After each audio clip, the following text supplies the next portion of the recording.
কথা বলার জন্য দাঁড়িয়েছি এবং যেটা 15 বছরে হয় নাই, যেটা 15 বছরে হয় নাই সেটা আজকে হয়েছে।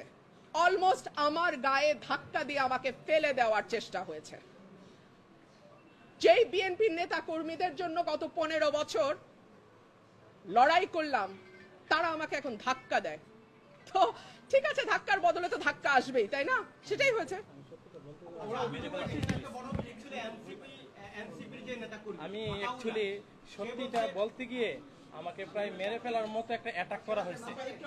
আর যদি উনি না থাকতেন কিংবা আমার ভাই শুভ না থাকতেন তাহলে হয়তো বা ওনারা আমাকে মেরে ফেলতেন, এরকম একটা অবস্থা হয়েছে। আপনারা তো সবকিছু দেখছেনই, অথচ আমার দোষ ছিলাম সত্যিটা বলতে গেছি।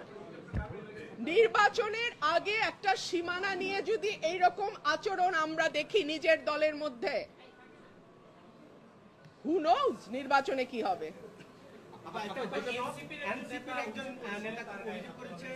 আপনি তাকে ধাক্কা দিয়েছেন, সেকেন্ড টাইম পরে পেছনে ভিডিওতে দেখা গেছে যে আপনি দাঁড়িয়ে আছেন, পেছনে কয়েকজন তাকে মারধর করতেছে এবং সে অভিযোগ করছে যে আপনার যারা গুন্ডাপান্ডা আছে তারা। মুশকিল হচ্ছে উনি যেহেতু খুব পরিচিত কোনো মুখ নন, উনি এনসিপি থেকে এসেছেন না জামাত থেকে এসেছেন আমি জানি না, তবে উনি প্রথম, আমি জানি না যার কথা আপনি বলছেন, একজন আমাকে ধাক্কা দিয়েছেন পাঞ্জাবি পরে, হ্যাঁ একজন ধাক্কা দিয়েছেন। তারপরে আমার লোক তো বসে থাকবেন, আমি তো একজন মহিলা, এবং পরে যখন আমার লোকজনকে মারধর করেছে আমার লোকজন জবাব দিয়েছে। সিম্পল।